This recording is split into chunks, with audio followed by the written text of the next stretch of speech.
তিনি স্বয়ং আল্লাহ বলছেন, হে মুমিনের দল, তোদের সঙ্গে আমার বিনিময়ে বিজনেস চলবে, তোরা কি আমার সঙ্গে বিজনিতে আসতে রাজি? এখানে আল্লাহ কাফেরের সঙ্গে বিজনেস করবেন না, জালেমের সঙ্গে করবেন না, ফাসেকের সঙ্গে করবেন না, মুনাফিকের সঙ্গে করবেন না, বেঈমানের সঙ্গে করবেন না। প্রথম নম্বর শর্ত রেখেছে, আমার সঙ্গে যদি বিজনেস করতে আসিস তোকে ফর্ম ফিল আপে প্রথমেই লিখতে হবে আমি নূর মোহাম্মদ মুমিন। আর নিজেকে যখন তুই মুমিনের দাবি করতে পারবে তো আমি আল্লাহ তোর সঙ্গে বিজনেসে নেমে যাব, তোর সঙ্গে বিজনেস করব। কেমন করে করব এটা পরের কথা হবে, তুই প্রথমে মুমিন কিনা এই কথাটা একবার আমাকে জবাব দে।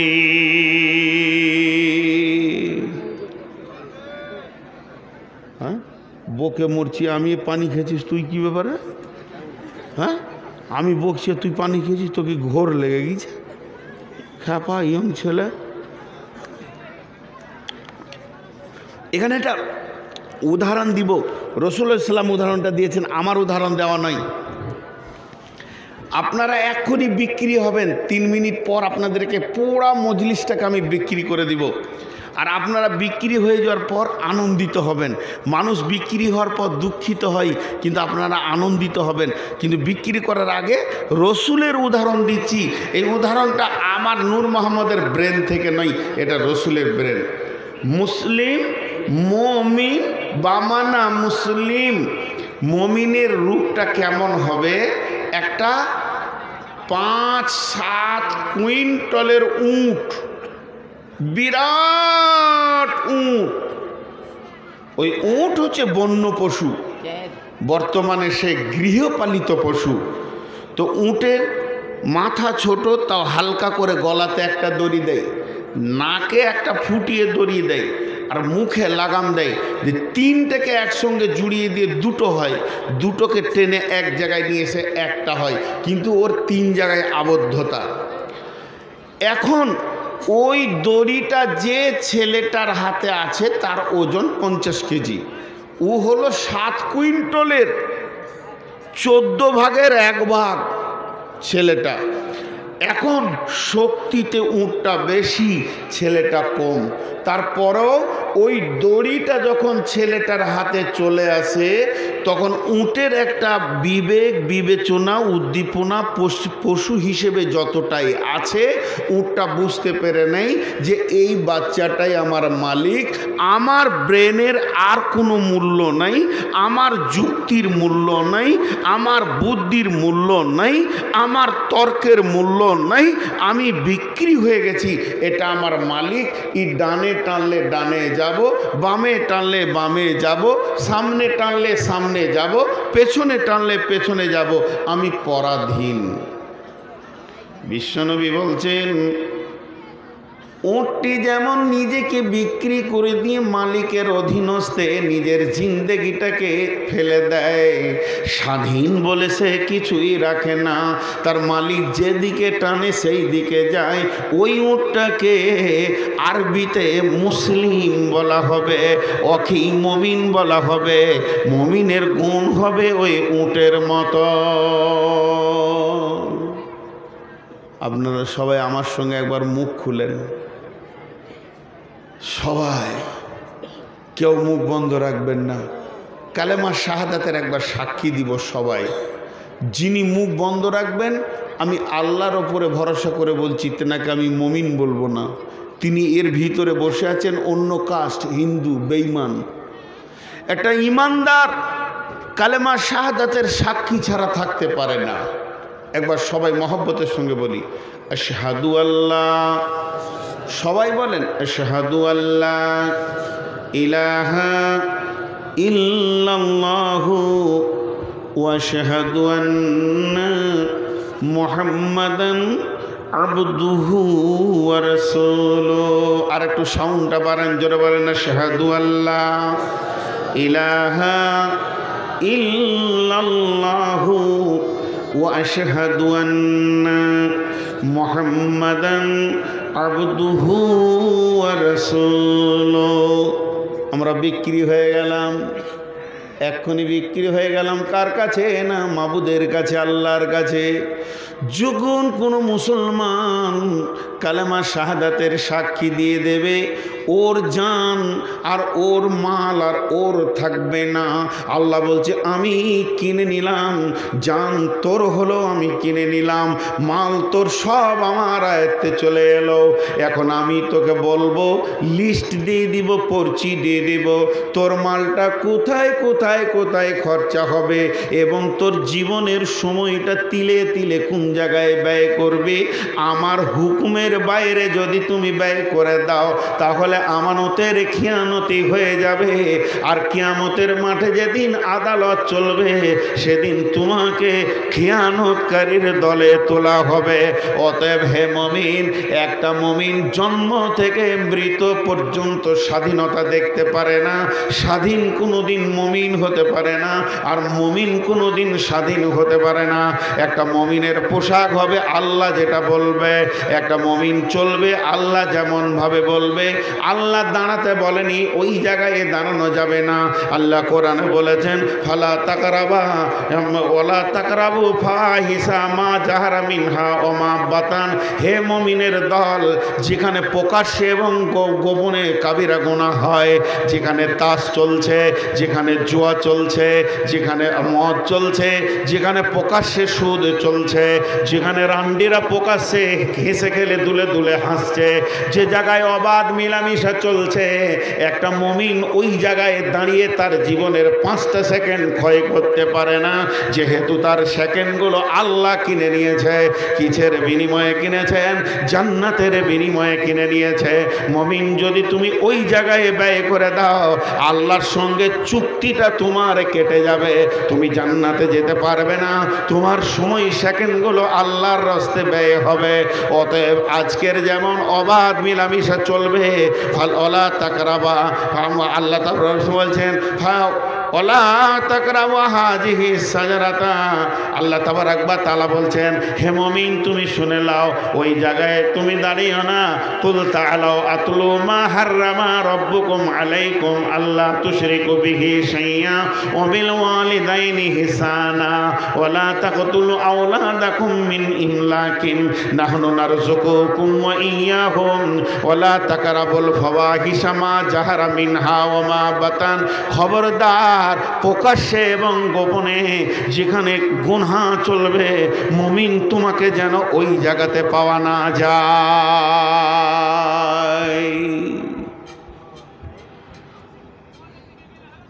দুটি রূপকথা বলবো, উঠবেন না, আপনাদের হাতগুলো ধরে বলছি।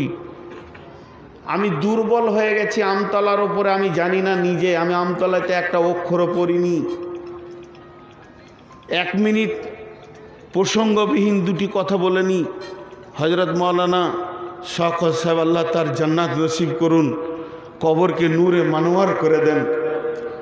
মনে মনে হতো যে আগামী বছর ডাকলে আর যাবো না, কিন্তু উনি ফোন করলেই আমি দুর্বল হয়ে যেতাম, কিছু বুঝতাম না। টোচেন করে করে উনিও 2-3 বার নিয়েছেন। এবছর যিনি দায়িত্বে আছে তিনি একই ভাষা আমাকে বলেছেন, এমন ভাষার তীর মেরেছে আমি না বলতে পারিনি।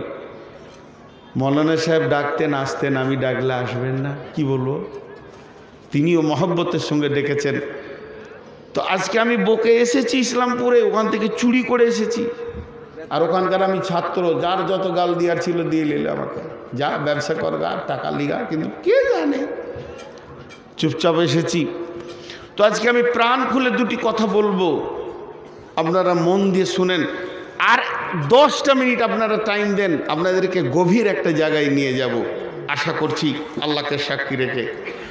তো আমাদের জান মাল বিক্রি হয়ে গেছে, কিসের বিনিময়ে? জান্নাতের বিনিময়ে। একটা রূপকথা শুনেন। আল্লাহ বলছেন আমার কাছে এসে হিসাব দিতে হবে, এটা কোরআনের কথা। হিসাবটা ধরেন দুটি জিনিসের লাগবে, দুটি জিনিসের। চলেন, একটা হলো জান, একটা মাল। কেমনভাবে একটু আমি বুঝাচ্ছি, এটা হাদিসে এই রূপে নাই, কিন্তু আমি বুঝাচ্ছি। রব্বুল আলামিন বলবেন, ওর মুহাম্মদ আয়, তোর হিসাব শুরু হবে তোর জীবনের, এরপরে আমার মালের হিসাব শুরু হলো। বলে তোকে আমি পুরো জীবনে 3 কোটি টাকা দিয়েছিলাম আয় করার ক্ষমতা, কোন পথে তুমি আয় করেছ বলো। হে নূর মোহাম্মদ তুমি বলো, ওই 3 কোটি টাকাতে কতগুলো নয়া ছিল আমার জানা আছে, তোমার নাই। প্রতিটি কোটিতে 100টা লাখ, প্রতিটি লাখে 100টা হাজার, প্রতিটি হাজারে 100 টাকা আপনার কিনা 10টা, প্রতিটি 100 টাকাতে 100টা 1 টাকা, প্রতিটি 1 টাকায় 100টা নয়া। তুমি 1 নয়া থেকে শুরু করে দিয়ে 3 কোটি টাকা আমাকে পুঁজি দিয়ে বেরিয়ে যাও। নূর মোহাম্মদ কোন পথে তুমি ব্যয় করেছ? তুমি তো কিছু পৃথিবী থেকে আনোনি, এ মাল তো তোমার নয়। যেদিন তুমি এসেছিলে সেদিন একটা ইজ্জত ঢাকার কাপড় আনোনি, যা দিয়েছি আমি আমার মালের হিসাব দাও। একটা বাইবেলে লিখছে, কেমন কথা দেখেন, ছিলাম না থাকবো না, পৃথিবীতে ছিলাম না থাকবো না, আনিনি নিয়েও যাব না। 4 বছরের একটা ছেলে ন্যাংটা রাস্তা দিয়ে দৌড়ছে, আর শরীরে কাপড় নাই, পুরা ন্যাংটা, মারছে দৌড় রোড দিয়ে। ওর নানা দূরে থেকে বলছে টাকা পড়ে গেল হে, খুঁজছে, খুব খুঁজছে। তখন ওর নানা কান ধরে বলছে তোর গায়ে কাপড় আছে, পকেট আছে, না। টাকা এনেছিলি না, খুঁজছিস কি? তুই যখন কিছুই আনিসনি তো খুঁজছিস কি? যার কিছু আনার ক্ষমতা নাই তার খুঁজার কিছু আছে কি? আল্লাহ বলছে তুই যে 3 কোটির মালিক, 10 কোটির মালিক, 5,000-এর মালিক, 2 লাখের মালিক, সম্পূর্ণটা আমি দিয়েছি, তুই তো কিছু নিয়ে যাসনি। তো ছিলাম না থাকবো না, আনিনি নিয়েও যাবনি। বাংলাদেশের এক বিজ্ঞানী ইংল্যান্ডে ছিল, করোনায় আক্রান্ত হয়ে কোয়ারেন্টাইনে 24 ঘন্টা কাটিয়েছে। কোন কোয়ারেন্টাইনে ছিল আল্লাহ জানে।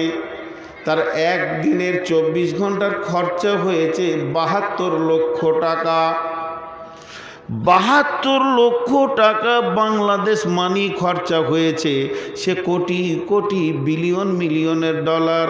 যখন তার সামনে বিল আনা হয়েছে পাউন্ডটাকে অঙ্ক করে দেখছে, বাংলাদেশের মানি 72 লক্ষ টাকা। গালে হাত দিয়ে বসে আছি, ডাক্তার এসেছেন, সার্জন এসেছেন, বলছে আপনি তো সুস্থ, এখন পূর্ণাঙ্গ সুস্থ, এত কেন চিন্তিত? তবে কি আপনি বিলটাকে নিয়ে চিন্তিত হয়েছেন? বিজ্ঞানীটা চোখের পানি ছেড়ে বলছে ভাইয়া আমি বিল নিয়েও চিন্তিত নই। বর্তমানে আমার মাবুদ আমাকে এত টাকার মালিক করেছে, প্রতিদিন 10 কোটি করে খরচা করলেও আমার এতটুকু টাকা কমবে না। আমি বিলটাকে নিয়েও চিন্তা করিনি, আমি নিজেকে নিয়েও চিন্তা করিনি। আমি যেটা চিন্তা করছি, আমার বয়স চলছে 78। এই 78 বছর বয়সে 78টা বছর গেছে, প্রতিটি বছরে 365 করে দিন গেছে। শুধু একটা দিন আপনারা আমাকে আপনাদের সেবায় রেখেছেন, তার জন্যে 72 লক্ষ টাকা আপনি আমাকে ঋণী করেছেন। তাহলে আমি আমার 78 বছর বয়সে 77 বছর 11 মাস 29 দিন আর 77 বছর 364 দিন আমি আল্লাহর অক্সিজেনে ছিলাম। তাহলে আমি আল্লাহর কাছে কত টাকা ঋণী হয়ে আছি। এর জন্য আমি চোখের পানি ছেড়ে কাঁদছি, মাবুদ রে তুমি যদি বিল পাঠাতে কত বিল হয়ে যেত। আমার জিন্দেগিটা আমার আল্লাহ পরিচালনা করছেন। এর জন্যে বলা হচ্ছে জিন্দেগি ভি আমানত হ্যায়। বিদেশ সফর না করলে জীবনের মূল্য বুঝতে পারবেন না। একবার বর্ডার ক্রস করেন যে কোনো দেশের, জি ভাই আমি ভারতবর্ষে বাস করছি, আজকে 53টা বছর কাটিয়ে দিলাম, 1 টাকাও জরিমানা দিইনি। আর এই বছর বাংলাদেশে গেছিলাম, আমাকে ভিসাতে লিখে দিয়েছে 1 বছরের ভিসা, পার জার্নি 60 ডেজ, আপনি একবার ঢুকবেন 60 দিন থাকতে পাবেন। এ ছাড়ে না, ও ছাড়ে না, মন্ত্রী ছাড়ে না, এমপি ছাড়ে না, বাড়তে বাড়তে 6টা দিন বেড়ে গেল, 60 দিন থেকে 66 দিন হয়েছে। পাসপোর্ট জমা করলাম, কাস্টম অফিসার হাঁটছে, বলছে হুজুর আপনি অবৈধভাবে 6 দিন আছেন।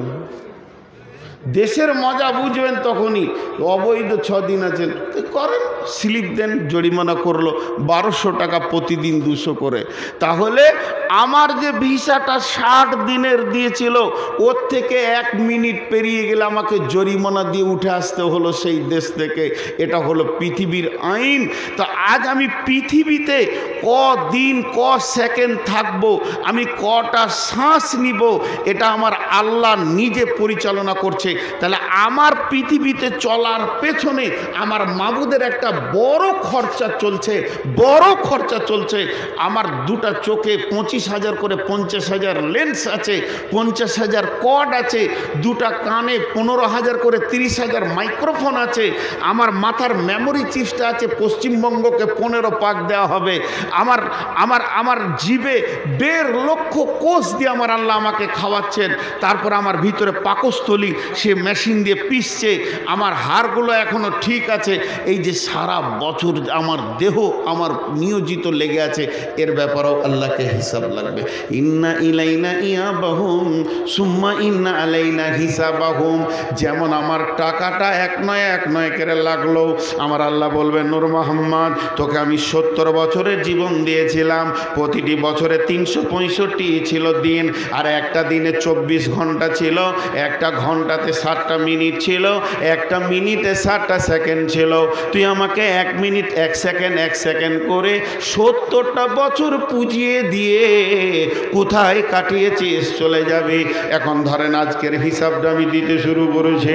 রব্বুল আলামিন 2023 সালে 11 ফেব্রুয়ারি আমি 20,000 টাকা খরচা করেছি।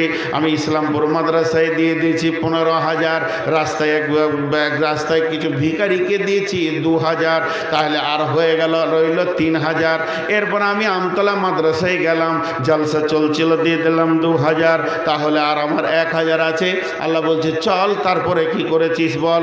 এই বলতে বলতে কিছু ভিখারিকে দিয়ে দিয়েছি 900 টাকা, থাকে আমার 100 টাকা। এই 100 টাকার কি করলি? মানে এরপর আমি চায়ের দোকানে গেলাম, খাওয়ার ইচ্ছা হলো, সকলকে নিয়ে চা খেলাম, 70 টাকা বিল হলো, থাকে আর 30 টাকা। বলে তারপরে আগিয়েছ। ড্রাইভার বলল ভাই চা, মামা চা খাবো, তাকে 20 টাকা দিলাম, থাকে আর 10 টাকা। রাস্তায় যেছিলাম, ওখানে পুজোর মেলা চলছিল, চাঁদা করছিল, 10 টাকা দিয়ে দিলাম। আল্লাহ ব্রেক জাম করে দিল। কেন? এই যে কেন বলে দিল, নবীজি বলছেন কেনটাকে টপকে যাওয়ার ক্ষমতা পৃথিবীতে কারণ নাই। আল্লাহ যদি একবার বলে দেয় কাউকে কিয়ামতের মাঠে কেন, তোকে জেনে নিতে হবে আমাকে জাহান্নাম যেতে হবে। এটা মালের হলো। এবার সময়ের আল্লাহ ফজরের নামাজ পড়ে তেলাওয়াত করেছি, তারপর একটু মাঠে মার্কেটে বাজারে গেছিলাম, জোহরে সলাৎ পরে একটু ঘুমিয়েছি, আসরে সলাৎ পড়লাম, চায়ের দোকানে গেলাম, একটু চা খেতে ইচ্ছা করলো। আল্লাহ বলছে চল আগেবার। ঠিক আছে, চাটা খেলাম, 20 মিনিট লেগে গেল চা বানাতে, খেতে গিয়ে 10 মিনিট লাগলো, চল আগেবার। এরপরে ওখানে দোকানে বসে বসে আড্ডা দিলাম। আল্লাহ যদি একবার বলে দেয় কেন, এই কেনটা টপকাবার ব্রেন পৃথিবীতে নাই বন্ধুরে। দয়ার নবী বলে দিয়েছেন, বুখারীর হাদিস, যখন কিয়ামতের মাঠে আল্লাহ কোনো বান্দার ব্যাপারে একবার কেন বলে দেবে, তোকে জেনে নিতে হবে আমার ঠিকানা জাহান্নাম। তাহলে একটা সেকেন্ড বাজে জায়গায় লাগানো যাবে না। জিন্দগি ভি আমানত হ্যায়, মাল ভি আমানত হ্যায়।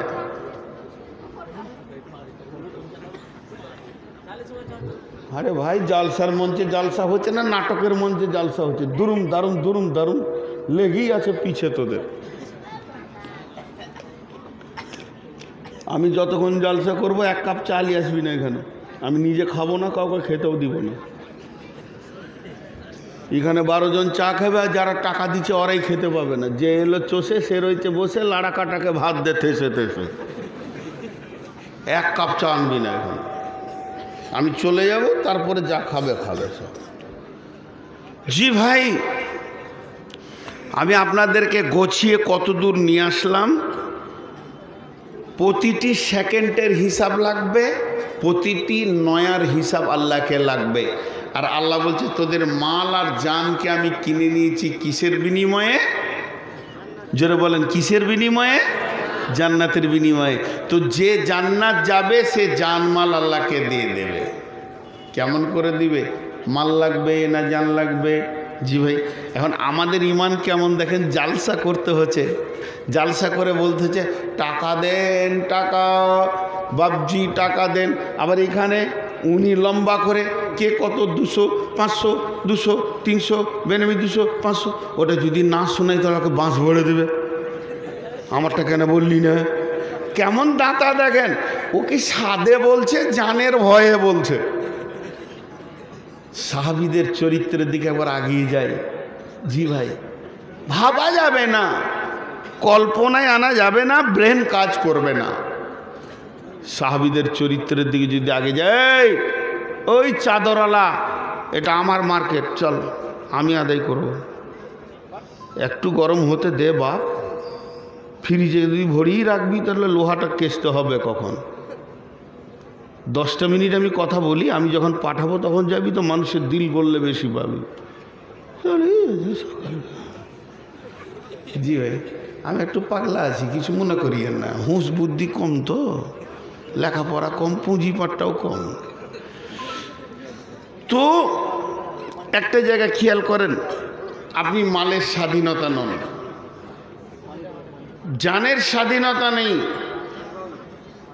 জান মাল আপনার আল্লাহ কিনে নিয়েছেন। তা মাল দিব না জান দিব কি করে বুঝবেন?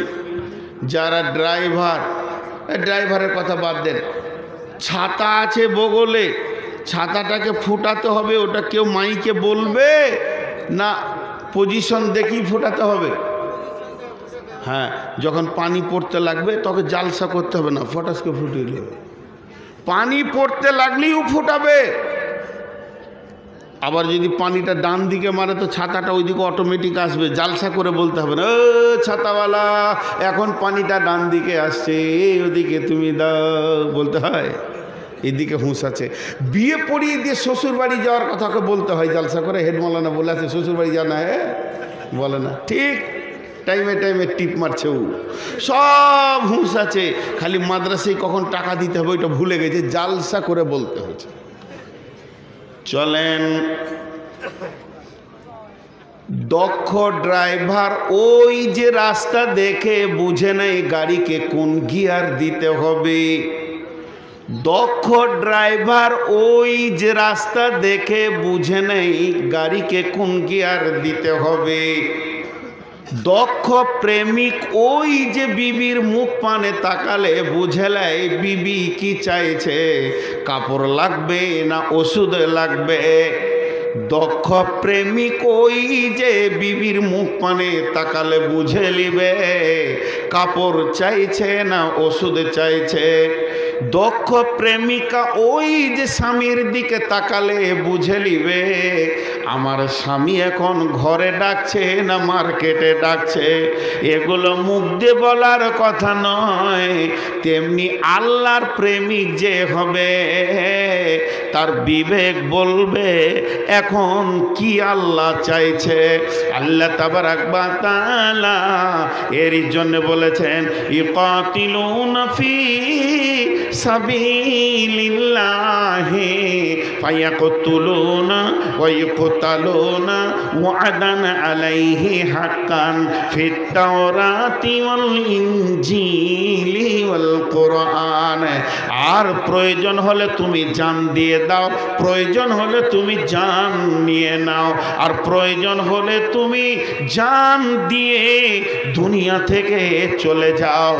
এক কথায় হচ্ছে আল্লাহকে রাজি করে নাও। চলেন উহুদের যুদ্ধে যাই। উহুদের প্রান্তে বিশ্বনবী দাঁড়িয়ে আছেন একটা পাথরের আড়ালে। উবাই ইবনে খালফ আবু জাহেলের লোক, আবু সুফিয়ানের লোক, পাক্কা বেঈমান। আবু সুফিয়ানের নেতৃত্বে উবাই ইবনে খালফ এসেছে। এ মুনাফিক খালি চোখটাকে তীরের মতো করে রেখেছে, বিশ্বনবী কোথায়, বিশ্বনবী কোথায়।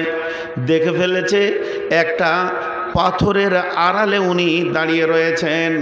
তখনও নিজের ঘোড়ার ওপরে মাস্তানের মতো হয়ে তালোয়ারটাকে বের করে চলল, এক্ষুনি নবী মুহাম্মদ সাল্লাল্লাহু আলাইহি সাল্লামকে পৃথিবী থেকে সরিয়ে দিব এবং তার গর্দনটা মাটিতে ফেলে দিব। এই দৃশ্যটাকে দেখছেন হযরতে আব্দুর রহমান ইবনে আওফ দেখতে পেয়েছেন। যখন আব্দুর রহমান ইবনে আওফ দেখলেন বিশ্বনবীকে টার্গেট করে উবাই ইবনে খালফ যাচ্ছে, আব্দুর রহমান ইবনে আওফ দ্রুত গতিতে পাগলের মতো জিহাদের ময়দানের দিকে দৌড়ছে ওখানে উখার জন্যে। এমন সময় নবীজি বললেন, আব্দুর রহমান তুমি দাঁড়িয়ে যাও, তোমাকে কোনো প্রয়োজন নাই বেঈমানকে আসতে দাও। যেই কাছাকাছি এসেছে আল্লাহ রসুল টক করে একটা সাহাবীর কাছ থেকে বর্ষা নিয়ে নিল আর এইভাবে মেরে দিল। আল্লাহর নাম নিয়ে যখনই মেরে দিয়েছে ওই বর্ষাটা বুকে লাগেনি, বর্ষাটা কানে লাগেনি, বর্ষাটা কলিজাতে লাগেনি, বর্ষাটা হিটপিন্ডে লাগেনি, মাত্র কাঁধের পাশ দিয়ে চাড়াক করে চলে গেছে আর সামান্য চামড়াটা ছিলে গেছে, এমন কিছু কাটেনি। ওই ছিলা চামড়া নিয়ে ওই উপর থেকে ঘোড়ার ওপর থেকে নিচে পড়ে গাধার মতো চিল্লাচিল্লি করে যুদ্ধের ময়দানকে তোলপাড় করে দিচ্ছে। অন্য কাফেররা বলছে, হে সামান্য লেগে যত চিল্লাচ্ছিস কেন, তোর এত কাঁহড়া কেন? তখন ও চিল্লে বলছে, রে ভাই আমাকে যে মেরেছে তার নাম জানিস? তিনি হলো নবী মুহাম্মদ সাল্লাল্লাহু আলাইহি সাল্লাম। উনি যদি থুতু ফেলে দিতেন তাও মারা যেতাম রে। ওর যে কি জ্বালা আমি বুঝছি। বেঈমান চিৎকার করতে করতে পৃথিবী থেকে চলে গেল। এমন সময় রোমান পাহাড়ের তীরন্দাজরা উঠে গেছে, বিশ্বনবীকে লক্ষ্য করে নিয়েছে। যেই বিশ্বনবীকে লক্ষ্য করে নিয়েছে, কে খেয়াল করেছে? হযরতে আবু দারদা হযরতে তালহা রাদিয়াল্লাহু তাআলা আনহু খেয়াল করে নিয়েছেন। নবীজির দিকে তীরের নিশান চলছে। হযরতে তালহা রসুলকে এভাবে ধরলেন, ধরে পেছন দিয়ে মুড়ে একটা গর্তে ভরে দিয়ে গর্তের মুখে দাঁড়িয়ে গিয়ে একটা নয় দুটা নয় 180টা তীর খেলেন বুকের ওপরে। বিশ্বনবীকে হেফাজত করতে গিয়ে 180টা তীর বুকে নিলেন। হযরতে তালহা লুটিয়ে পড়ে গেলেন। এমন সময় একটা পাথর কিংবা বর্ষা এসে রসুলের কানের কাছে লাগলো। লোহার হেলমেট ছিল, হেলমেটটা ভেঙে বসে গেল, দাঁতটা ঝরে পড়ে গেল, নবীজি বেহুশ হয়ে গেলেন। মুনাফিকরা এলান করে দিয়েছে নবী মুহাম্মদ মারা গেছে, আর ওহুদের প্রান্তে নবী মুহাম্মদ নাই। কিন্তু হযরতে আলী দৌড়ে এসে দেখছেন রসুল বেহুশ অবস্থায় পড়ে রয়েছেন। হযরতে ফাতিমা খেজুরের পাতাগুলোকে পুড়িয়ে ছাই করে করে ক্ষত জায়গায় লাগাচ্ছেন। আর এমন সময় হযরতে আলী ঢালে করে পানি নিয়েছে রসুলের মুখে ছিটা দিচ্ছেন। হযরতে এইদিকে কাজ চলছেন। এমন সময় আবু বকর ধরে এসে রসুলের কাঁধে একটা হাত রাখলেন, মাথাতে রেখে দাঁতটাকে রেডি করেছে, হেলমেটটাকে টেনে বের করবেন। 180টা তীর খোয়া ব্যক্তি হযরতে তালহা বলতে, ভাই আবু বকর তোমাকে আল্লাহর কসম দিয়ে বলছি আজকে রসুলের তীরটা হেলমেটটা বের করার হক তোমার নাই। আমি যখন খিদমতে নেমেছি আমাকে শেষ পর্যন্ত খিদমতটা করতেই দাও। বিশ্বনবী আবু বকরের মুখটা সরিয়ে দিলেন। হযরতে তালহা ওই ছেঁচড়ে এসে রসুলের হেলমেটটাকে টেনে বের করলেন। বন্ধুরা আমার, তারা জানতো এখন দিন কি চাইছে, আল্লাহ কি চাইছে। আমার বডিটা চাইছে না আমার টাকা চাইছে না আমার মাল চাইছে। এই অবস্থায় যখন তীরটা দুটি হুককে বের করলেন, তালহা লুটিয়ে পড়ে গেলেন। সেই অবস্থায় তিনি মরেননি। বেশ কিছুদিন পর হযরতে তালহা যখন পৃথিবী থেকে বিদায় নিলেন, আল্লাহর নবী তালহার জানাজা পড়লেন এবং আল্লাহর নবী তার দাফনের কাজে ছিলেন। আর তালহা যখন দাফন হয়ে গেল, সমস্ত কাজ শেষ হয়ে গেল, ফিরার পালা পড়েছে। বিশ্বনবী আল্লাহকে কি বলছে দেখেন। বিশ্বনবী বলছেন, আল্লাহ তোমার কাছে আমার একটাই দরখাস্ত, এটা তোমাকে মঞ্জুরি নিতেই হবে। এ দরখাস্ত অন্য কেউ করছে না, তোমার হাবিব করছে, তোমার আখিরি পয়গম্বর করছে। এ আল্লাহ, আমি তালহাকে শেষ বিদায় দিলাম। যেদিন ইসরাফিল সুর ফুঁকবে, তালহা এখান থেকে লাব্বাইক দিয়ে উঠবে। যেদিন তালহা আমার কিয়ামতের মাঠে উঠবে, হে আল্লাহ, তুমি তালহাকে দেখে মুচকে হাসবে, আর তোমাকেও দেখে তালহা হাসবে। জিন্দেগিটা কখন হয়েছিল? তালহা বুঝেছিল আল্লাহ এখন আমার জানটা চাইছে, এই সময় আমার জানটা আল্লাহ চাইছে, আমার রোখা যাবে না। খন্দকের যুদ্ধে, যুদ্ধ তো হয়নি খন্দকের, খালি মহড়া চলেছিল, লম্বা ঘটনা। বিশ্বনবী তাঁবুতে আছেন, এমন সময় ঝড় আর হাওয়া চলছে।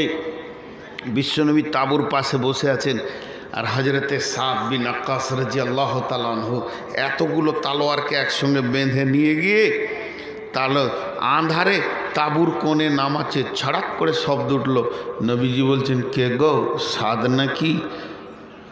সাদ উত্তরে বলছেন, রাসূলুল্লাহ, হ্যাঁ সাদ বিন আক্কাস। বলে, এত রাতে কেন তুমি এলে? তোমার কাছে কি? বলছি, রাসূলুল্লাহ, এগুলো হলো তালোয়ার। আর আমি এত রাতে কেন এলাম শুনেলেন? আমি সাদের লাখো প্রাণ থেকে একটা আখেরি নবীর প্রাণের মূল্য অনেক বেশি। নবীজি গো, আমি এখানে এসেছি আপনার সিকিউরিটি দিতে। সারা রাত আমি আপনাকে সিকিউরিটি দিব। বুঝেছিল ওদেরকে জালসা করতে হয়নি, ওই সাদ বিন আক্কাসের বাড়িতে মৌলানা পাঠিয়ে জালসা করতে হয়নি। যা, রাসূলুল্লাহ সাল্লাল্লাহু আলাইহি ওয়াসাল্লাম যুদ্ধের ময়দানে তাঁবুতে আছে, তুই গিয়ে সিকিউরিটি করগা, তুই না গেলে ওখানটা বেশ জুতের জায়গা হবে না। করতে হয়নি। ওদের বিবেকের চেতনা ছিল, ওদের বিবেক মরে যায়নি, ওদের বিবেক ঘুমিয়ে যায়নি, ওদের বিবেক শেষ হয়নি। এখন কি দরকার ওরা বুঝে নিয়েছে। হতভাগা খালি আমরাই বুঝতে পারছি না। হতভাগা আমরা, আমাদের মতো হতভাগা আর কেউ নাই। মদিনার মার্কেটে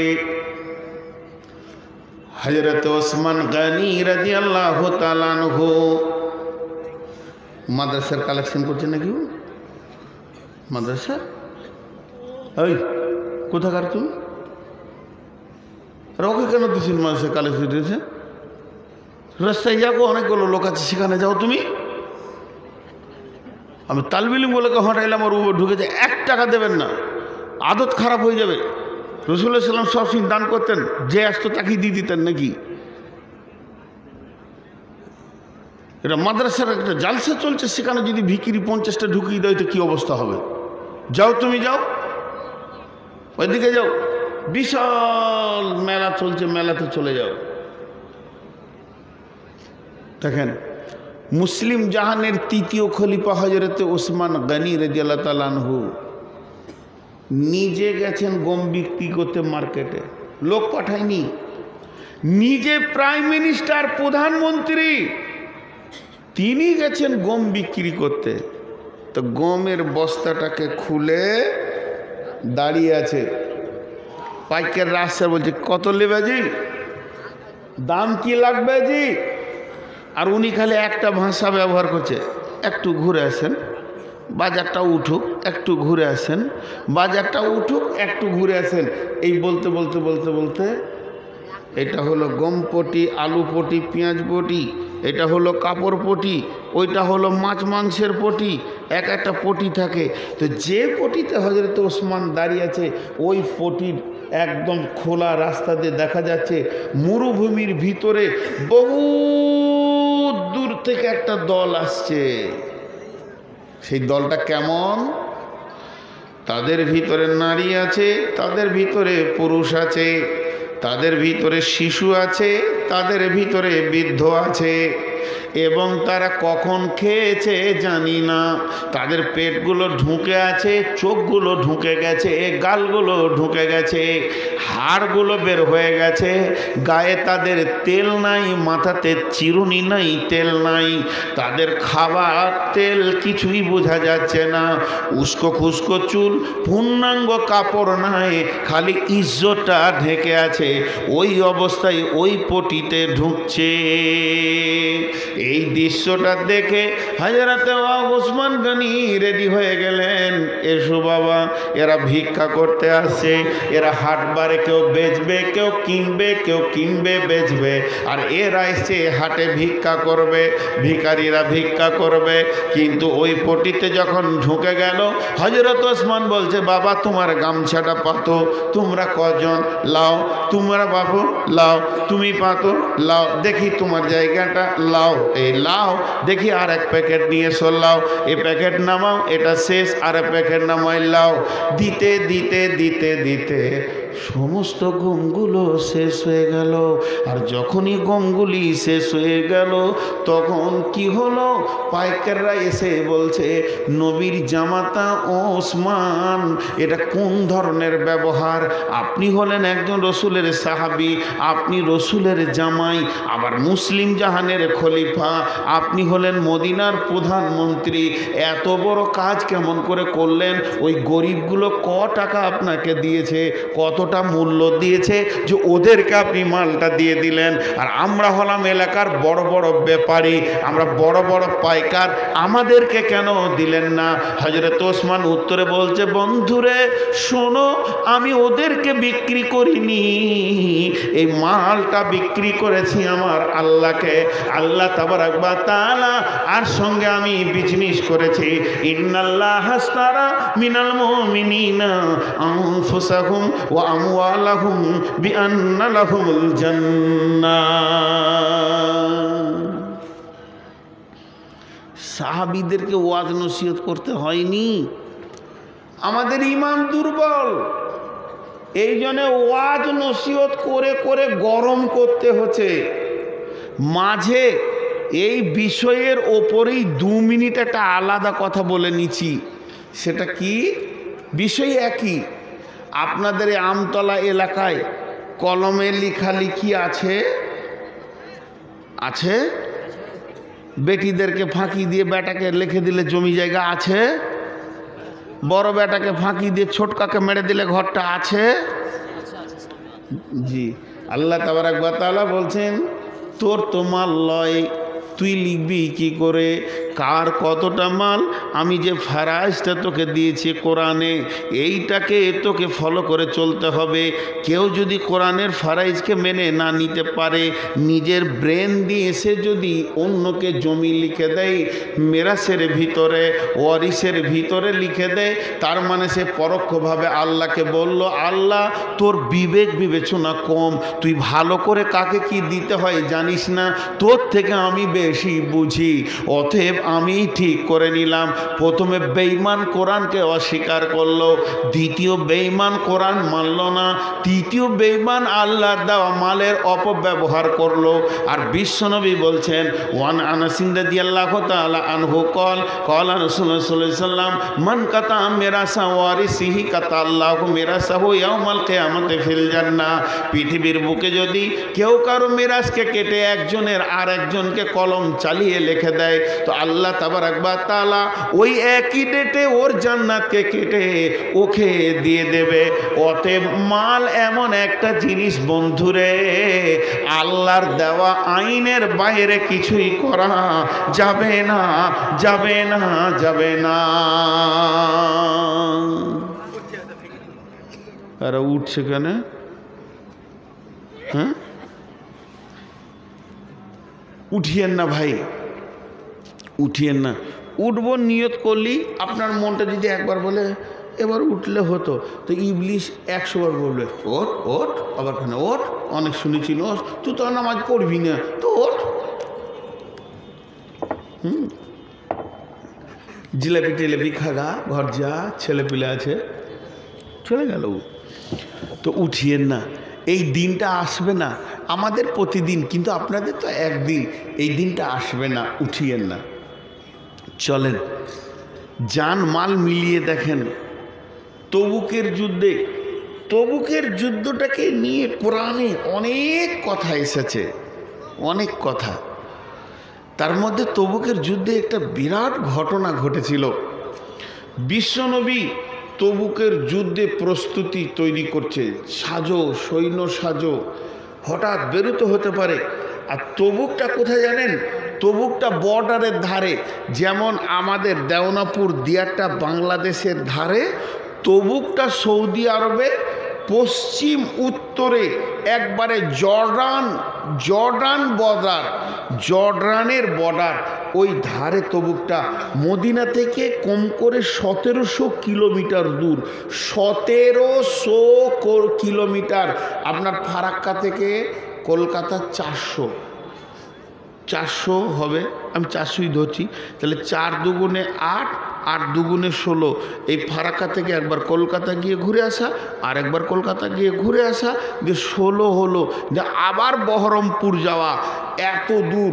তারপরে মরুভূমি, তারপরে পাহাড়, গাছপালা নাই, আর সূর্য যেন তপ তপ তপ তপ করে আগুন বৃষ্টি করছে, আর মরুর বালু যেন ক্ষয় ফোটা অবস্থায় আছে। আর এই অবস্থায় তবুকের অভিযানে বেরোতে হবে। তো তবুকের অভিযানে বের করার জন্য আল্লাহ আয়াত নাজিল করছে পূর্ব ঘটনার। কথাটা বোঝাতে পারলাম? একটু বুঝাতে পারলাম?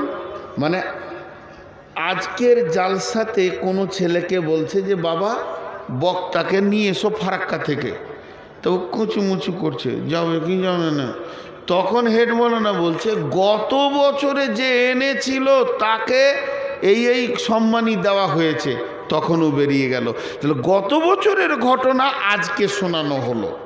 তেমনি একটা ঘটনা ঘটেছে, সেই ঘটনাটা তবুকের অভিযানে সাহাবীদেরকে আল্লাহ শোনাচ্ছেন রসুলের মারফতে। কি বলছেন? বিসমিল্লাহির রহমানির রহিম। ইল্লা তানসুরুহু ফাকাদ নাসারাহুল্লাহু ইদ আখরাদাহুল্লাযীনা কাফারু সানিয়া সানাইনি ইদ হুমা ফিল গার ইদ ইয়াকুলু লিসাহিবিহি লা তাহজান ইন্নাল্লাহা মা'না ফাআনজালাল্লাহু সাকিনাতাহু আলাইহি ওয়া আইয়াদাহু বিজুনুদিন লাম তারাওহা وجعل كلمة الذين كفروا السفلى وكلمة الله هي العليا والله عزيز حكيم। জি, বাপকে মারা যাবে। বাপ যদি মুশরিক কাফের বেঈমানও হয় তো মারা যাবে না, তার খিদমত করতে হবে। কিন্তু এমন কিছু জায়গা আছে সেখানে মারা যাবে। এমন কিছু জায়গা আছে বাপ যদি প্রকাশ্যে মুরতাদ হয়ে যায়, পিস করে ফেলে দেওয়া যাবে, কোনো গুনাহ হবে না। তো সাহাবীদের ভিতরে একজন সাহাবী নিজের বাপকে কেটে 2 পিস করেছিল। জি, সাদ বিন আক্কাস রাদিয়াল্লাহু তাআলা আনহু। দেখবেন ইউটিউবে নেটে সার্চিং দেবেন নবীদের জীবন কাহিনী, সাহাবীদের জীবন কাহিনীর ভিতরে। কেন সাদ যখন কালেমা পড়লো, ওর মা বলল মাথা আঁচড়বো না, উকুন মারবো না, আর রোদে থেকে ছায়াতে আমি যাব না, আর আমি মুখে দানা পানি দিব না, তুই ফিরে আয় না, আবার তুই মূর্তি পূজাতে লেগে যা। সাদ বাড়ির ভিতরে থরথর করে কাঁপছে আর কাঁদছে, আল্লাহ তুমি ফায়সালা দাও, এটা আমার মায়ের হুকুম, আমি মা মানবো না দিন মানবো। এমন সময় তার ভিতরে তাকে কেন্দ্র করে আয়াত নাজিল হয়ে গেল। সাদ প্রকাশ্যে মাকে গিয়ে বলে দিল, মা তোর মতো যদি 100টা মা না খেয়ে মরে যায়, আমি আর কালেমা ছাড়ব না। পরবর্তীকালে সাদের মা ঈমান এনে ফেলল, কিন্তু সাদের আব্বার খিদমত করে, সবই করে। যখন যুদ্ধের ময়দানে নেমে গেল, সম্ভব এটা বদরের যুদ্ধে সাদ বিন আক্কাস রাদিয়াল্লাহু তাআলা আনহু বীর বিক্রমে যুদ্ধের ময়দানে যুদ্ধ করছে, আর ওর বাপ খালি পাহাড়ের সামনে এসে আটকে দিচ্ছে। সাদের মতো বড় বীর, যতগুলো সাহাবীদের মধ্যে বীরের লিস্ট আছে, ওই লিস্টে আছে হজরতে আলী, ওই লিস্টে আছে খালিদ বিন ওয়ালিদ, ওই লিস্টে আছে হজরতে সাদ। তো সাদের মতো একটা যোদ্ধা, সে যখন যুদ্ধ করতে এসেছে, ওর বাপ খালি সামনে এসে দাঁড়িয়েছে আর তালোয়ারটা ঝাড়তে পারছে না, তাহলে তো ইসলাম চলে যাবে হাত থেকে। কি করা যাবে? সাদ দেখলো আর বেঈমানকে পৃথিবীতে রাখা যাবে না, একটা কোপ মেরে বাপকে যখন 2 পিস করে দিল, বীর বিক্রমে যুদ্ধ করলো। এবার বুঝে নিল কি, ছোটাতে হায় হায় হায় হায় শুরু গেল মদিনাতে, যে সাদ নিজের বাপকে কেটে ফেলেছে। বিশ্বনবী মৌনতা অবলম্বন করে নিলেন। কি হবে রে সাদ? এমন সময় কোরআনের আয়াত নাজিল হয়ে গেল, সাদ কোনো বাপকে কাটেনি, বরং মুশরিককে জিহাদের ময়দানে কেটেছে। যে তার দ্বীনের বিরুদ্ধে, আল্লাহর বিরুদ্ধে কদম রাখে, তার কদমকে সরিয়ে দিতে কোনো অসুবিধা নাই। সেই রকম একটা ভয়ানক রূপ ধারণ করলো কোনটাকে? উহুদের, বদরের, তবুকের যুদ্ধটাকে কেন্দ্র করে। কারণ তবুকের অভিযান ছিল অনেক দূরে। তাই আমার আল্লাহ বললেন, হে নবী, আমার সাহায্যের কথা ওদেরকে একবার শুনিয়ে দাও। যখনই শুনে নিল তবুকে যেতে হবে, 1700 কিলোমিটার যেতে হবে, প্রখর রোদের ওপরে যেতে হবে, জ্বলন্ত বালুর ওপরে যেতে হবে, আসমানে কোনো ছায়া নাই, রোদ সেখানে তাপ উঠবে। এই কথা যখন সাহাবীরা জেনে নিলেন, তখন সবকে কোন দিকে কী করা যায় দেখা যাক কি হয়। এর ভিতরে মুনাফিকরা সুযোগ নিতে শুরু করলো। মুনাফিকরা কালে কানে কানে ফিস ফিস করে, যাবি না, খবরদার যাবি না, রোদে পুড়ে মরে যাবি রে, পায়ের ছাল থাকবে না, জ্বলে যাবি, পুড়ে যাবি, 1700 কিলোমিটার হাঁটতে হাঁটতে তোর কলজে পুড়ে যাবে রে। এরা তখন মুনাফিকগুলো এইরকম কাজ চালাতে শুরু করলো। আমার আল্লাহ বললেন, নবী হে, ওদেরকে বলে দে, এই পালুর গরম আর সূর্যের গরমের থেকে জাহান্নামের গরম আরো বেশি। এটা ওরা মানবে কিনা দেখেলে। তখন কোরআন আয়াত নাজিল হলো, হে সাহাবীদের দল, আমার আল্লাহ বলছে পৃথিবীর গরম থেকে আর জাহান্নামের আগুনের গরম বেশি। এরপর আল্লাহ তাবারাক ওয়া তাআলা বলছে, নবী পূর্বের ঘটনা শুনিয়ে দে, তোকে আর আবু বকরকে কেমন করে আমি গারে সৌরে সাহায্য করেছিলাম। ইজ হুমা ফিল গার, দুইজন যখন গর্তের ভিতরে, ইজ ইয়াকুলু লিসাহিবিহি লা তাহজান ইন্নাল্লাহা মা'ানা, একজন আর একজনকে বলছে, আবু বকর তুমি চিন্তা করো না, আল্লাহ আমাদের সঙ্গে রয়েছে। ইন্নাল্লাহা মা'ানা ফাআনজালাল্লাহু সাকিনাতাহু আলাইহি, আল্লাহ ওদের উপরে শান্তি বর্ষণ করলো। ওয়া কালিমাতুল্লাহি হিয়াল উলিয়া, ওয়া কালিমা আল্লাহ তাবারাক ওয়া ফাআনজালাল্লাহু সাকিনাতাহু আলাইহি ওয়া আইয়াদাহু বিজুনুদিন লাম তারাওহা ওয়া জাআলা কালিমাতাল্লাযিনা কাফারু সুফলা ওয়া কালিমাতুল্লাহি হিয়াল উলিয়া। কাফের বেঈমানেরা গর্ত পর্যন্ত এলো, নবীজিকে দেখতে পেল না, এবং আল্লাহর কালাম ওপর দিকে চলে গেল আর শয়তানের কালাম নিচে দিয়ে নেমে গেল। আল্লাহু আজিজুন হাকিম, আমার আল্লাহ হলেন সব থেকে বড় কৌশলবিদ, হিকমতওয়ালা। এই ঘটনাটা তবুকের যুদ্ধে নয়, এই ঘটনা অনেক আগে, তখন কেবল ইসলামের প্রচার চলছে, হিজরতের ঘটনা। তা আল্লাহ বলছে, এটা ওদেরকে শোনা, আমি তোকে কেমন করে সাহায্য করেছিলাম। যখনই শুনিয়ে দিল, তো সাহাবীদের ভিতরে একটা জজবা পয়দা হলো, চলো মাল জমা করো। উঠবেন না কেউ, আমি কালেকশন করিনি। সাহাবীদের এলান করে দিলাম, মদিনার আনসার মুহাজিরেরা নিজের নিজের মাল মসজিদে নববীতে জমা করো। এরা ভাবছে কালেকশন করছে, পালিয়ে যায়। আল্লাহ সহি সালামতে ঘরে পৌঁছিয়ে দাও, রাস্তায় যেন হটকে না পড়ে যায়। আল্লাহ, ওরা ভাবছে আমি কিন্তু এখনো যুদ্ধের কথাই বলছি। তা হযরতে বেলাল এলান করে দিল মসজিদে চেপে, ও মদিনার আনসার মুহাজিরেরা, তবুকের অভিযানে যেতে হবে, মাল জমা করো। মালের এবার শুরু হয়ে গেল ইবাদত। এতক্ষণ তো জানের হচ্ছিল, তীরে দিয়ে দিল জান, আর কোথাও দিয়ে দিল জান। এবার মালি শুরু হলো। একটা সাহাবীর নাম আবদুল্লাহ জুলবাদাজাইন, 2 কম্বলওয়ালা আবদুল্লাহ। ওর ঘটনা, বড় লোকের ছেলে ছিল, কালেমা পড়ার কারণে ওকে সব কেড়ে নিয়ে ন্যাংটা করে রসুলের কাছে পাঠিয়ে দিল। মায়ের কাছ থেকে একটা কম্বলকে ছিঁড়ে অর্ধেক গায়ে নিল, অর্ধেক কোমরে নিয়ে কম্বল নিয়ে এসে রসুলের কাছে হাজির। লম্বা ঘটনা আছে।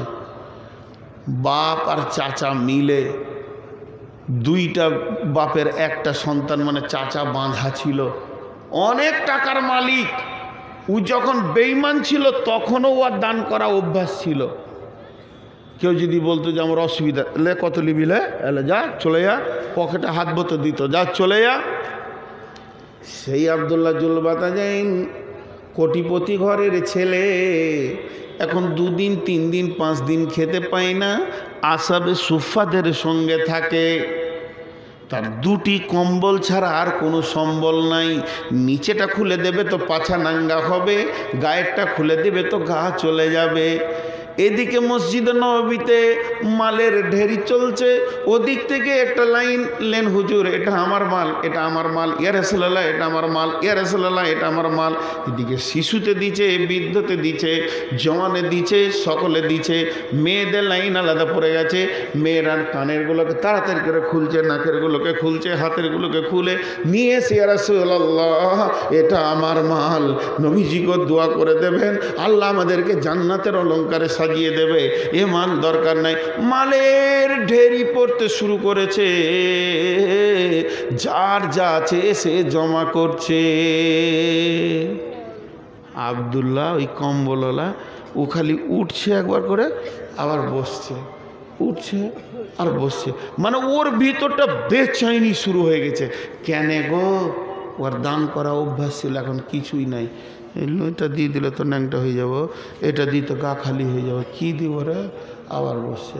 কিছুই নাই রে, আজকে কি একটু মাল, একটা খেজুরও যদি থাকতো আমার কপালে, ওটা না খেয়ে জমা করতাম, তাও এই মালে আমার নামটা শরিক হতো আল্লাহর কাছে। উঠা বসা করতে করতে করতে করতে থাকতে পারলে না, টুকটুক করে হেসে রসুলের সামনে মাথা নাম করে দাঁড়িয়ে আছে। মাথা নাম করে রসুলের সামনে দাঁড়িয়েছে। নবীজি বললেন, ছোট করে বলছে, আব্দুল্লাহ তুমি, বেশি কিছু লম্বা চওড়া বলেননি, বলেছে আব্দুল্লাহ তুমি। যেই বলেছে আব্দুল্লাহ তুমি, তো ভিড়ে ডুকরে কেঁদে উঠেছে, ভিড়ে। আর যখনই কেঁদে উঠেছে, নবীজি বলতে চাইলেন, আব্দুল্লাহ তুমি, তার মানে তোমার তো মাল নাই, তুমি তো গরিব, তোমার একটা খেজুর দূরের কথা, খেজুরের আঁটি পর্যন্ত নেই, তুমি 2টি কম্বল নিয়ে জীবন করছো, 2 দিন 5 দিন তুমি খেতে পাও না, এই হালাতে তোমার জীবন কাটে। কিন্তু তুমি কেন এই ইবাদতের ভিতরে মাথা ভিড়াতে এলে, তুমি কেন মাথা ঢোকাতে এলে, নিজেকে কেন এখানে শরিক করতে এলে বলো। এ আব্দুল্লাহ তুমি যখনই বলেছে, আব্দুল্লাহ চোখের পানিতে কেঁদে বলছে, ইয়া রাসূলুল্লাহ অনেকক্ষণ থেকে আমার দিল বেচৈন হয়ে গেছে, আমি নিজেকে সামলাতে পারছি না, উসখুস উসখুস উসখুস করে করে করে করে সময়টা কাটালাম। ও দয়ার নবী গো, আমার কাছে একটা জিনিস আছে, যদি আপনি গ্রহণ করে নেন তো আমি ধন্য হয়ে যাব। নবীজি বলেন, আব্দুল্লাহ কি দেবে তুমি বলো। বলে, রাসূলুল্লাহ আমার জানটাকে আল্লাহর জন্য নিয়ে নেন। আমার জানটা নিয়ে নেন, আমার যখন মাল নাই তো জান দিয়ে দিব, আমাকে আপনি জিহাদে যেতে পারমিশন দেন, আমি শহীদ হব। নবীজি বলেন, চলো তোমাকে নেওয়া হলো। জিহাদে যাই নেওয়া হলো বলেছে, তো খুশিতে মনে হচ্ছে ওর ঈদ হয়ে গেল, তো হাসছেও, আমি জিহাদে যাবো রে। তো এটা মুতার যুদ্ধ ছিল, তো মুতার যুদ্ধে খোলা আকাশে বেশ কিছুদিন ছিলেন, থাকার কারণে ও জ্বর হয়ে গেল, এমন জ্বর হলো আর বেঁচে উঠলো না, মারা গেল। বিশ্বনবী জানাজা পড়ালেন। বিশ্বনবী জানাজা পড়ানোর পর রাত্রিতে লাশটা কবরে রাখা হচ্ছে। এমন সময় লাশ নিয়ে সবাই কবরের দিকে যাচ্ছে, আর হজরতে বেলালের হাতে লাঠি, লাঠির ওপর একটা কাপড় দিয়ে চর্বি টর্বি দিয়ে আগুন জ্বালিয়ে দিয়েছে। ওটার নাম হচ্ছে মশাল। মশাল জেলে ও সমস্ত মুসল্লিদেরকে রাস্তা দেখাচ্ছে। এমন সময় কবরের থেকে একটা শব্দ আসছে, তোমরা তোমাদের ভাইকে ধীরে ধীরে নিয়ে এসো। হজরতে বেলাল বলছে, গলার শব্দটা চিনা চিনা লাগছে। আমি মজলিসকে ফেড়ে ভিতরে গিয়ে দেখলাম ওটা অন্য কেউ নয়, আল্লাহর নবী কবরে নেমেছেন লাশটাকে নেওয়ার জন্যে। বিশ্বনবী এইভাবে বললে, তোমাদের ভাইকে আমার কোলে তুলে দাও। আর নবীজি এইভাবে নিলেন।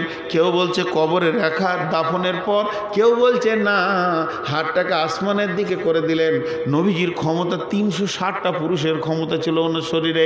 এইভাবে হাতটাকে তুলে লাশটাকে তুলে বলছে, আল্লাহ আজকে এই আব্দুল্লাহ জুলবাতাজাইন আমার কাছে ছিল, আজকে আমি আব্দুল্লাহ জুলবাতাজাইনকে আপনার কাছে জিম্মায় দিয়ে দিলাম।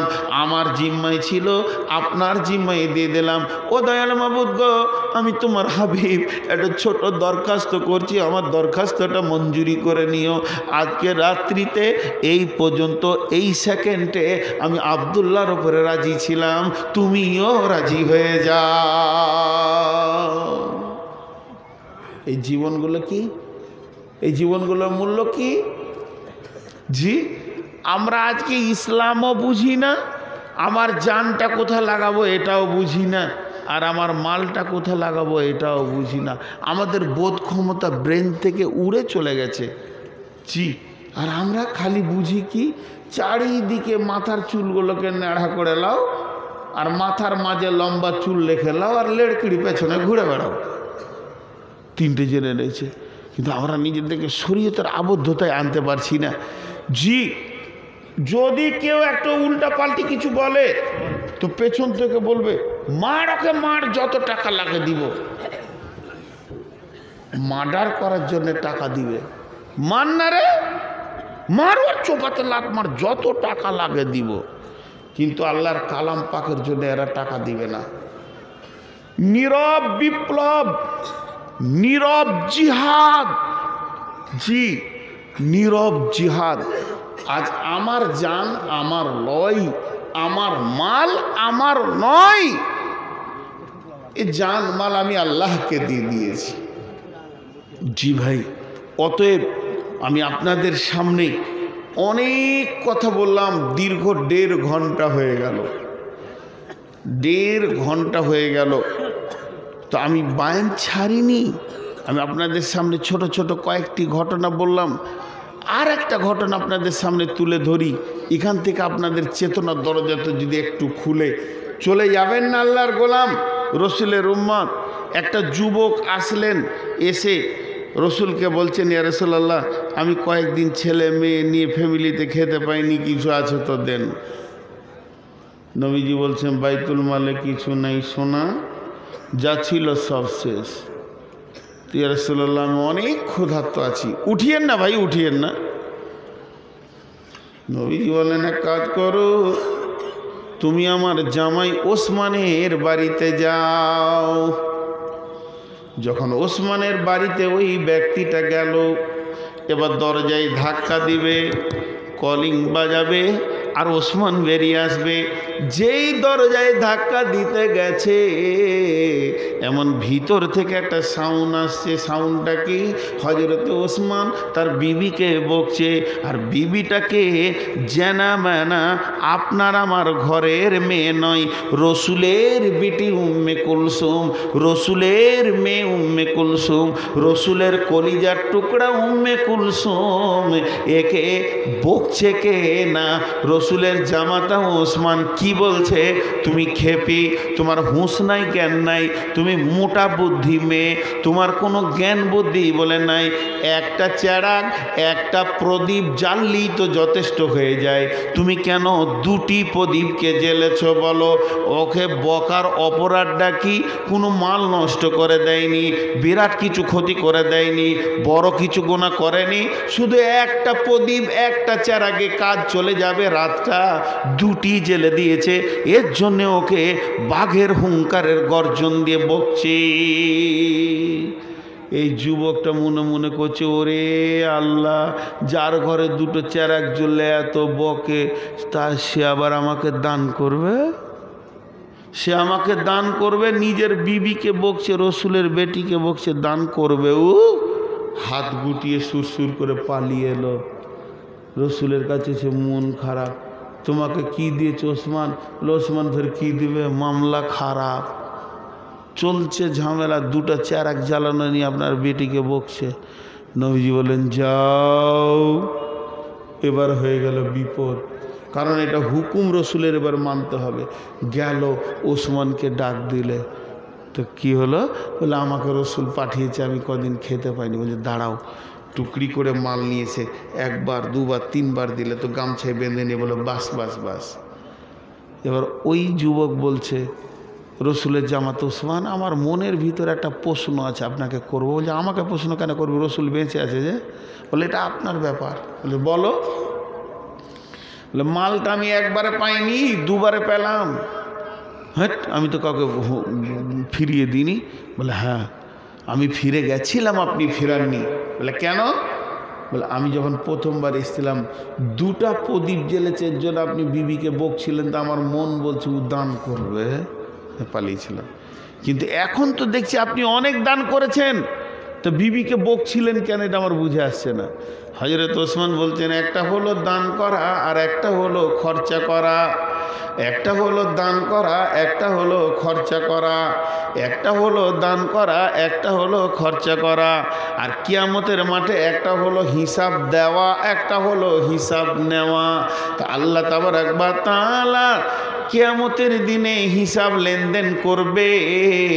অতএব কিয়ামতের মাঠে হিসাব দেওয়া কঠিন, কিন্তু হিসাব নেওয়া বড় আসান।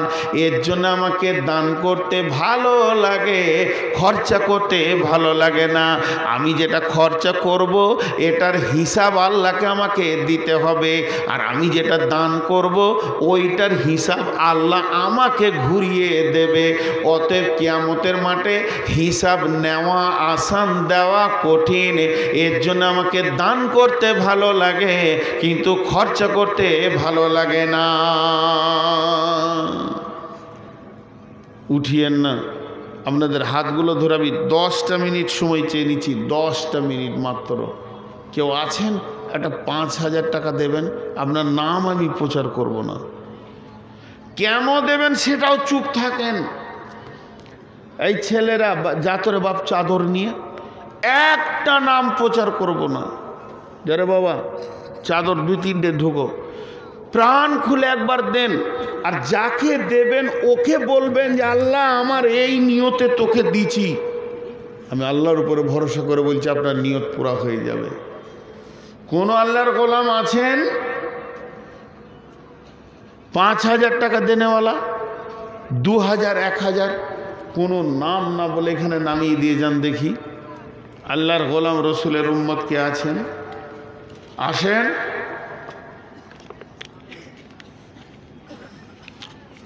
আল্লাহর গোলাম, রসুলের উম্মত, আল্লাহর ওয়াস্তে দেন। মাঝে আমি একটা এলান করে দিই, নিজের ব্যক্তিগত ভুলে গেছিলাম। আমি এখন হজ বা উমরা ট্রাভেলস নিজে খুলেছি, অনেক খরচা করে। যদি হজ বা উমরা কেউ করতে চান তো আমার নম্বরে যোগাযোগ করবেন। আমার নম্বর তো সবাই জানে, ইউটিউবাররা সব দিবে, কিন্তু নাম্বার দিবে না। খুব শিয়ানা মাল। এই আমার নাম্বারগুলো দিয়ে দেবে সব নিচে। সমস্ত ইউটিউবে যতগুলো আছে যেন আমার নাম্বারটা আমার নিচে থাকে, পরিষ্কার কথা। তো আমার নাম্বারে যোগাযোগ করবেন। বিশেষ করে আলেম ওলামাদের জন্য আলাদা ফেসিলিটি থাকবে। গত বছরে 10-12 জন আলেম গিয়েছিলেন। আর আপনারাও যান, হজ বা উমরা যা করবেন, মক্কা মদিনার ইতিহাস আমি আপনাদের সামনে নিজে বক্তব্য রাখবো। এটা কি, ওইটা কি। একটা চাদর হবে না, আর 2টো চাদর দেন, তাহলে চট করে হয়।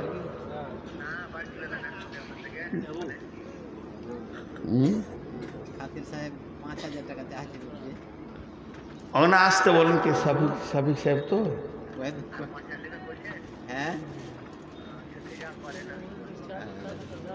মাশাআল্লাহ। নাজমুল হক, সিজপাড়া, 5,000। মাশাআল্লাহ। জি, দোয়া দিব ইনশাআল্লাহ, দোয়া তো অবশ্যই দিব। হ্যাঁ,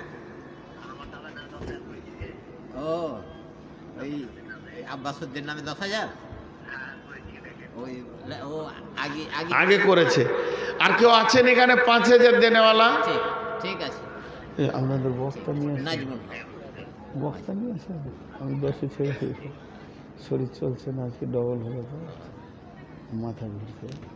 এসে যাবে না? হ্যাঁ, এসে না না পারবো না, শরীরটা কাঁপছে। আমি কোনখানে আছি দেখি, জি, আর কেউ আছেন আল্লাহর গোলাম? করে দিলাম 5,000।